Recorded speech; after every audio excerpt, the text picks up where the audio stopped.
راشي ټیک ټاکران کباړ خرڅي راشي کنه ټیک ټاکران کباړ خرڅي راشي دې ټکی نو ویډیو وکړم کباړ نه خرڅي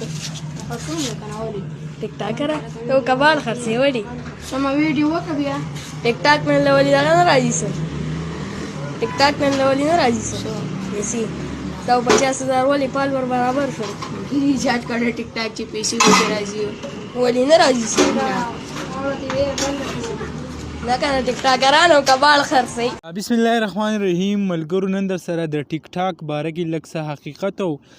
کم هزان ماشوم چې ښکاري زه تاسو سره لږ د دې یو واقع شیر کوم. لکه ازانه څه ټوپونه خېسي چل شوی د مړه ځانې مې سم خوشاله یم ته ورته ګسي چل شوی ما ته ووایه ځانې مې وختي نه راځي ما ګل په خوب کې راغلی وه وایي آی لভ یو. بله ورځ ما چې کوم دی فیسبوک کوونو په هغه کې یو پوسټ راغی د هزان سره چې کم د دې ورور هغه ویډیو جوړی هغه به تاسو پیژنئ. دواړو داسې چل کړی داسې یو بل ښکل کړی دی لکه دواړه ورونه دي په خپل منځ کې ښه سکه ورونه دي. هغه پوسټ چې کم دی هغه چا راغستی دی په سوشل میډیا باندې شیر کړی دی لیکلی دی ورته چې دا څه روان دي. یعنی زه خو اریان د هغه خلکو حقل ته یم د هغو ذهن ته یم چې د ورونو باره کې داسې غلط سوچ کوي او هغه بیا رالي او خلکو سره شیر کوي چې وګورئ پښتانه دا چل کوي او چوکره بازي روانه ده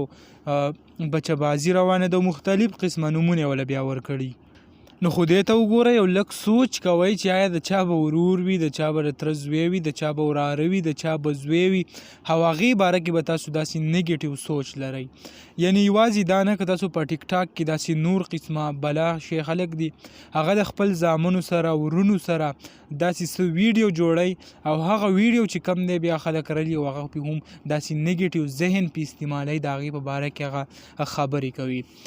بل دا چې دا کم اوس خلکو دا ځان ته فلټر لګولی دی او دا ځان ته دا لګولی دی او داسې او داسې نو هغې باره کې هم که فلټر یې لګولی دی او که نه یې دی لګولی دي نه اوس تاسو څه جوړ کړي دي چې ټیک ټاک نه دا رلی چې آیا ځان فلټر ولګوو او فلټر یې ونه لګوو نو دغه معلوماتي شان خبرې به تاسو سره هم کولی چې د چا باره کې چې کوم دی هغه داسې غلط نیګیټیو سوچ مه کوئ.